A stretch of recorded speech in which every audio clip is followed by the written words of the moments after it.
first up, I'd like to know, before I even continue, I'd like to know your thoughts on this issue. First, do you think this issue will get justice? Like, to know even if Bisola is lying or if she's telling the truth.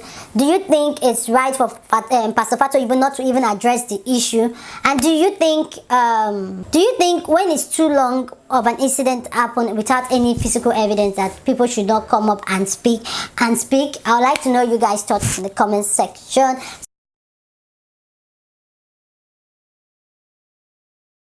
Hey people, my name is Destiny and welcome back to my channel. So today's video, I'll be giving you guys an update on the Bisola Dakolo's alleged rape allegation on Pastor Fatoyibo. So, like a month ago, a video was released of Bisola doing an interview with a journalist, and she accused Pastor Fatoyibo of Koza of raping her when she was a teenager.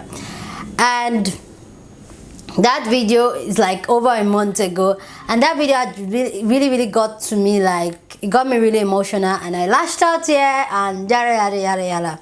So anyway, today's video, and I've not said anything about it on my channel anymore, neither have I given you guys update on it. And I was like, you know what, let me come and give you guys update on the situation, as something just happened yesterday concerning the same situation. So that's why I'm here. So I'm just going to start it from the top, how the entire 1 month of after the accusation, how it went down.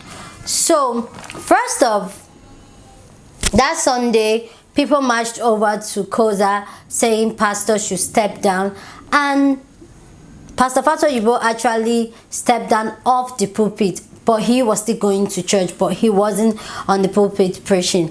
And Khan was actually, people were dragging Khan to it, like, oh, can't you say something about, and Khan said they don't have a hand in that how a church is being run is the church own.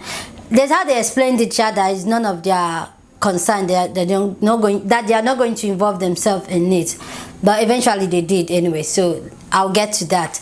So after that, a lot of celebrities came out to talk, to support, and to stand against.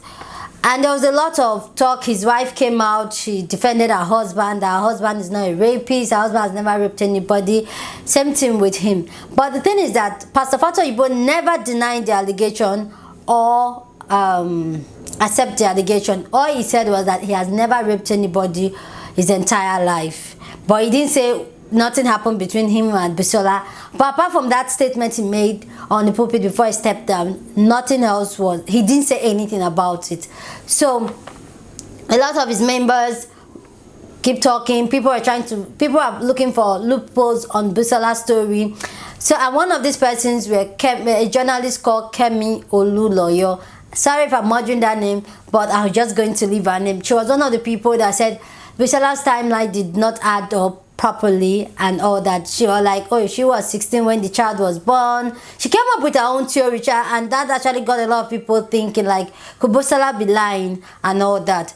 But at first I was thinking the woman was making sense, but she now did an interview. TVC network did an interview, which they interviewed her and the journalists that interviewed Bisola. And because, okay, let me not rush it, Kemi the journalist has been going on saying that, oh, that he could not, that he wants to interview Pastor Fatoyibo, so that Pastor Fatoyibo can come up and give his own side of the story and all that, that Bisola was lying, that the timeline, that they did it for fame and all that. And she got a lot of attention from that. But we all, if you're on social media and you get apropos gist, you will know that Kemi, she's always on any hot trending gist. She always tries to find a way to insert herself in this situation, in such situation. Like she was one that came up that said Linda's pregnancy was fake. She has come up with a lot of stories that eventually didn't add up and finally came out as false. So she coming to give her own story. I was a little bit like, oh, skeptical about it and all that. But TVC network, which is a TV network here in Nigeria, called her in for an interview, and she was asked some kind of really tough, difficult questions, which I would have asked if I could meet her. And for me, she did not give a valid answer. Guys, I'm going to leave a link to that interview down in my description box, so you can go check out that interview. It's a very, very long interview, and she didn't give a definite answer. They were asking her, all these things you're adding up, you coming out straight point to say Bisola was lying. Did you do your own, because she said she is an investigative journalist, did you do your investigation? Did you interview people? She said no, it's members of the church, that she could not interview the pastor because the pastor was forced off the pulpit. Was forced off the pulpit, not off the surface of the earth. It was still available, it was still coming to church and all that. So our own story did not add up. They were telling her like, what, okay, do you have evidence that she's lying? She didn't have any evidence. Everything she was saying was all assumption. Nothing was really fact. Same way. So she wasn't there, I wasn't there. So hey, so our story didn't end up. And on the same day, the journalist that interviewed Bisola, which is I think is also a barrister, which is Chooks, he was also interviewed. And for me, listening to those two interviews, Chooks actually made sense. When they said, oh, the timeline was, Chooks was like, remember from the beginning of the video, Bisola said she could not remember exactly. And I get that. Sometimes when you go through traumatic event, which it has happened to me, when you go through some traumatic event, you intend to like black out, that you try not to remember. I don't know how to put it. You try not to remember. Like, sometimes you even miss updates so that you black out what has happened to you. So when he said that she said she could not remember, and that she could have that people react to trauma differently, I personally, I got that part. Like, maybe that was her way, I don't know, I wasn't there, I'm not her. So but I'm just saying I got what the journalist that interviewed her was saying. And all the question that was asked to Chooks, for me, he actually provided a lot of answer, because people were saying that why is she doing the interview now, why didn't she just take it over to the police? He actually answered that question and said that they've already made a report to the police before that. And why he even decided, because a lot of people are saying that, oh, why now and all that, why did he try to do that? And he said one of the reasons why he posted that interview, or decided to do that interview, was because he has other women that is also accusing the same pastor for rape and all that. That's why it was like, and he believed Timmy and his wife, they are close friends of his, and he believed their story, so he decided to publish it, which I understand. Okay, so I'm going to link down the interview of Kemi and of the journalist Kemi and Chooks down in the description box, the interview they did with TVC, which was very lengthy and detailed. Still, after this interview, COSA members was still, some celebrities were standing for Bisola, some were still standing for Pastor Biodun Fatoyinbo. COSA members were still going on. I remember I saw a campaign on Instagram of 2 COSA members standing with their pastor. My own concern is that, why are you people speaking for him? Do you understand? Like, he's the one being accused. Why is it that it's his members that are speaking for him? And the journalist Chooks that interviewed Bisola actually made it clear that they are not fighting the church. They are fighting a man that has been accused of rape. They are not fighting the church, but the members, they make it seem like, or people standing with him make it seem like, oh, Bisola and her husband Timmy, they are fighting the church. I don't get it. Why? And me also too, I didn't get the fact that they were also standing for, they were all releasing statements, videos for their pastors, for their pastor, but their pastor is not even speaking for himself.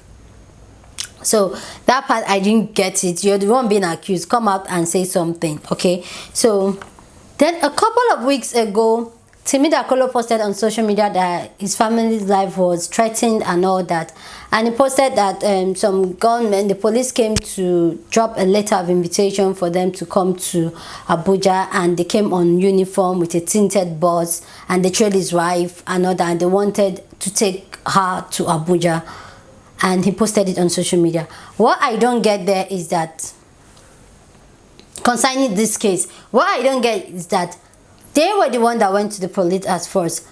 The police have not summoned Pastor Fatoyibo. Why is him going to the police and then they are summoning the complainer? I don't get it. So that part really made it feel like they are trying to intimidate the Dakolos, which I might be wrong, but that is how it came across to me, that they might be trying to intimidate them.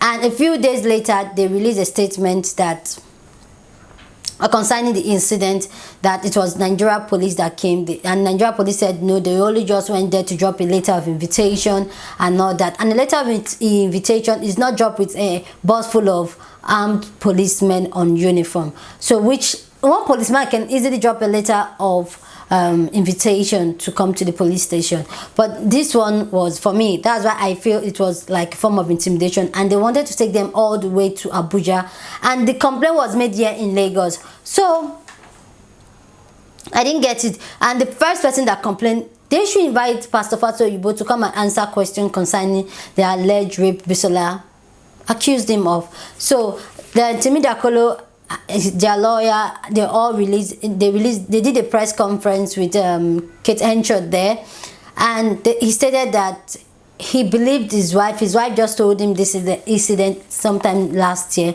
and he believed his wife and he's going to stand by his wife. That most people are like, oh, why is it coming? That he's going to stand by his wife either way, that they will make sure justice is served and all that, and that they feel intimidated, like Pastor Fatoyibo were trying to intimidate them and all that. So I'm going to just leave links to this video, like the press conference and all that. I'll leave it down in the description box. So they're all very, very lengthy and all that.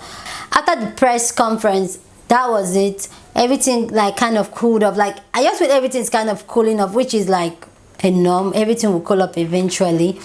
But just yesterday, I'm moving too fast. Then I think 2 weeks into it, after they called Khan to come, and like I said, Khan said they were not going to involve themselves in it, but eventually, so two Khan pastors went to Koza Church, and they said, I'm going to leave that video, which is also a video. That they stand with Koza, they stand with the pastor and all that, which a day later, also a couple of days later, Khan released a statement that they did not send anybody there, that they are trying to investigate the issue to get facts for this issue, that they did not send any pastor there. And mind you, when this pastor went to the church, to Koza in Abuja, they never mentioned the name of their own church. They were just saying Khan, we're from Khan district, from Central. I'm the head of Central district. Is the head of this. It's all Khan. They were just campaigning when they were there on it. I'll leave all the videos, guys. So check out the description box. So they issued that. Can't issue that statement that they are investigating the issue, that they are not in support of rape or anything, that they did not send anybody to Koza to represent them. So those pastors, obviously, they were called their own. So that's about it. So sometimes last week, there was this thing going on that Pastor Fatoyibo is coming back to the pulpit. And I was like, okay, maybe it's going to address the issue when he comes back. But the thing is that just yesterday, he was on pulpit. He has returned back to the pulpit, and he did not address any of this issue at all. He didn't even say anything, or he just preached for his members and welcomed people that come to the church these 4 weeks that he has not been on pulpit, and then welcomed them. And it got me thinking, like, is this man going to address this issue or not? And is it right for him to ignore the issue, like don't address it? Like, guys, I would like to know your thoughts on it. But anyway, Pastor Fatoyibo is back on pulpit and is preaching back. He's back on pulpit. And the thing is that nobody suspend you before. Only you come out. You are the boss of your boss. You are the boss of you're the boss to yourself. So why nobody called you back, nobody sent you out. So for me, that stepping down was redundant because no investigation has been done. There's no proof that he's innocent or guilty, and that has got me thinking. So that's where the whole situation has raveled up to. So that's about, for me personally, I feel this whole issue is going to die a natural death eventually. Because guys, this thing don't calm down like it has. and it's going to, and I think that was why he stepped down, so that the thing will naturally blow away and fade away, which I think this is how it's going to die off. Like I said in my other video, I believe Bisola and I stand with her. I think no justice will be done. But in Nigeria, the guy, the pastor has his power, has his influence also, so I don't think anything is going to happen. And I know that to me they are pushing out, but I don't think, honestly, I really don't think any justice will be served. But the only good thing I can see in this whole situation is that, yes, it has bring that conversation, that people are having that conversation, and I'm making this video and all that, because so it gets people talking. And when and I think it also gives parents that sense, that intuition, when a child comes to you and say, mommy, pastor touched me and all that. So anyway, I actually just like the fact that this thing brought this awareness of people talking about children being raped and they don't talk about it. So I think that's the only positive thing that's come out of it. And okay, I actually forgot, somebody else did an interview too, accusing him of sexual, she didn't call it rape. So I just think everything, and the journalist that interviewed Bisola said there are still so many women, like about 5 women, accusing this same pastor.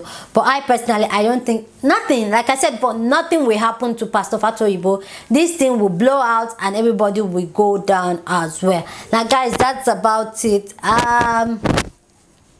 My channel is not really all about drama. My channel is not a drama channel, but this is my platform. I'm still going to air things that I'm passionate about, things that I feel to give me a voice, things that I genuinely believe in. So, and this story is one of the stories that I really wish will get a happy ending, like a justice also be served to any of them. But I don't see it happening, but I just feel it's good that we are having this conversation. I'd like to know your thoughts down in the comment section, so leave it down there in the comment section. I know this video is already long already, so just leave your comments in the comment section, and I'll see you guys in my next video.